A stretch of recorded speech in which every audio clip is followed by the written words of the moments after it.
YTN 사형화 저지 입법 촉구 기자회견, 이 가운데 서영교입니다.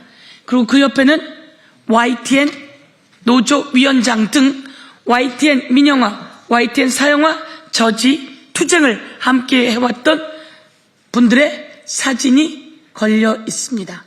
YTN을 특혜로 매각하려고 한 것에 대해서 저희가 저지 투쟁을 해왔습니다. 드디어 법원이 YTN 매각이 위법하다고 판결해 주었습니다. 윤석열 정권 불법 언론 장악의 실체가 모두 드러났습니다. 법원이 YTN 매각 승인 처분을 취소해야 한다고 결정했습니다. 윤석열 정권의 방통위 2인 체제에서 이루어진 의결과 그에 따른 매각 승인은 위법하다고 판단했습니다. 더불어민주당 민영화 저지 공공성 강화 대책위원회 위원장 저 서영교입니다.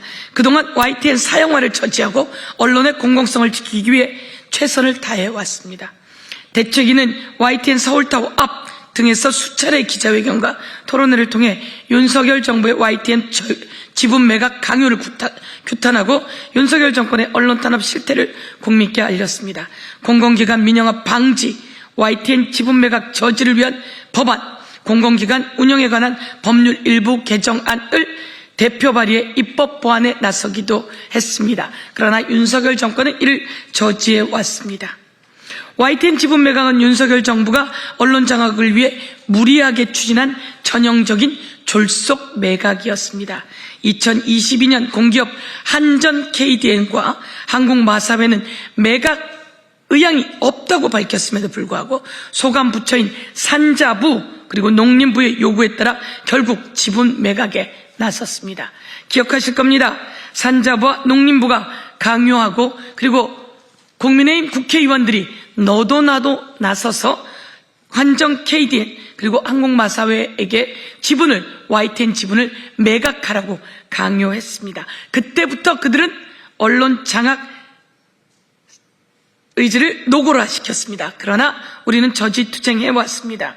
2024년 2월 7일 방송통신위원회는 보도전문 방송채널 사용 사업자 최다액 출자자 변경 승인 안건을 의결하며 유진그룹으로 YTN 최대 주주 변경을 승인했습니다.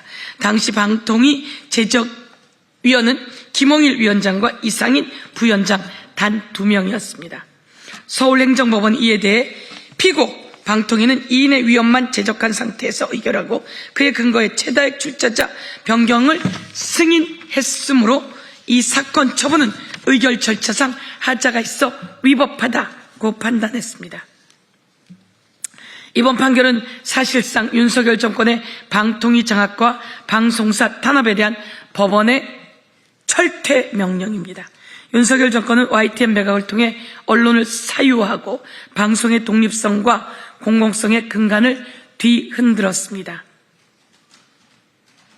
건진법사로 알려진 전성배 씨가 통일교 고위 간부에게 이철규 통해 YTN 인수 방법 알아보겠다고 보낸 문자, 김건희 여사가 자신의 어휘 강력 의혹을 취재한 YTN 기자에게 복수해야지 안 되겠네 라고 말한 녹취 등 정권의 언론 장악 시도를 분명히 보여주고 있습니다.